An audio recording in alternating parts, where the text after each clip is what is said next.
walk-on music. Yes, Chrissy. you know, it's my song. It is your song. All right, town hall report. Tell me one thing sort of that surprised you the most from this morning. You know, I think what surprised me the most was hearing, you know, I guess I wouldn't say surprised, but I think what was, you know, most interesting and provided a really great inside look was hearing how companies are reorganizing in a physical way to reflect what they're doing, you know, internally when it comes to reallocating their resources and, you know, sort of breaking down silos and how different companies and different locations in the company are working together. So hearing just, you know, what that kind of looks like in a physical way and like in terms of an actual office layout was really interesting, kind of surprising, you know, just ideas and hearing how other companies sort of work on the inside. Yeah, absolutely. And I think one of the things that we talked about too was just small changes, because I think we spent a lot of time yesterday talking about silos in the town hall and then on stage as well. But those silos, kind of what they look like from a physical perspective, is a very different thing. What, I mean, without naming names, what are some of the things sort of that companies have done that are just small physical changes that reflect kind of moving away from the siloed structures internally? Right. Well, we heard from one company that doesn't have assigned seats. They can sort of just sit wherever, depending on who they're working with and what they're working on.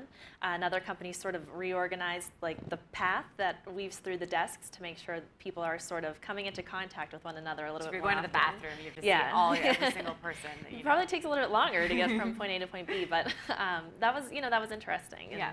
And, just, you know, another company mentioned that, you know, depending on your resources, you can still make changes, whether it's just physically removing the like physical walls of a cubicle. It doesn't cost a lot of money, but it opens up the space in a way that can, you know, encourage the more collaborative environment. Yeah, absolutely. And I think it speaks to a bigger trend that we've seen that we kind of spoke about yesterday too, is that the internal collaboration is a big issue that I think we've noticed at brand summits, retail summits. It's always something that's up on the challenge board.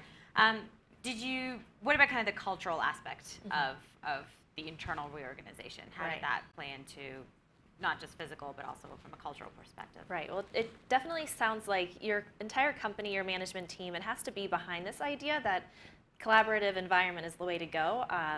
Obviously, if someone is used to having an office and a door and their own space, and then you sort of take that away and put them out in a long table with all of their coworkers, there's going to be some resistance, there's going to be some pushback there, and you know, so that can cause problems culturally in just terms of, you know, your coworkers getting on your nerves more than they used to, but also knowing, I know how you really feel about me, so. we sit very close to each other, and it's great.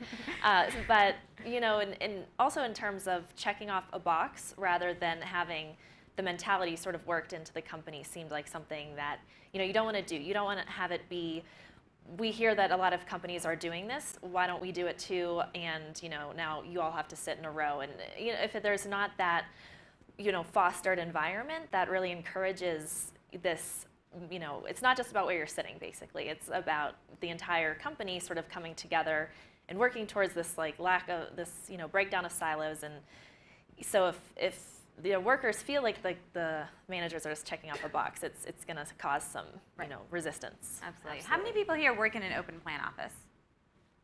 Oh, actually not as many as I expected. So the rest of you are in what kind of, like, cubicles mostly, closed doors? Oh, we still have a lot of. Has anybody moved away from an open plan office in the last year and gone towards? No, okay. Because we are hearing a lot more about companies sort of going away from that whole structure of everything needs to be out in the open. What about data? I know that was a big thing that came up yesterday. Attribution data, too much data, too little data. What was sort of the big takeaway from there in the town hall? Yeah, it definitely seems like everyone is in the same boat in terms of figuring out what data to look at, what to prioritize, and just, you know, not really like seeing all the data and not knowing what to do with it. Seems like a really big, you know, common theme. And you know, someone brought up the Nielsen talk yesterday and how you know, targeting, you think that's what you want to do, and it seems the best way to use your data is find, you know, your consumer and really go after them on all the platforms and everything like that. But you know, he kind of I think he basically said that, like, the more you target, the more waste there is. That was really the big takeaway. But I think there was a question, and if Lance is still around from Nielsen, I'm sure you guys can talk to him later in the break. But the big question was sort of what happens when you have really great campaigns that are really well targeted? Do you still see that 40% number, is that still true, or does that change in any way? So I know there was some back and forth over that as well. Right. Awesome. Great. Well, thank you so much, Hilary. So Hilary's going to stay on stage, and we're going to bring up Devin Wilson from Double Cross Vodka, and he's going to be talking about drinking responsibly.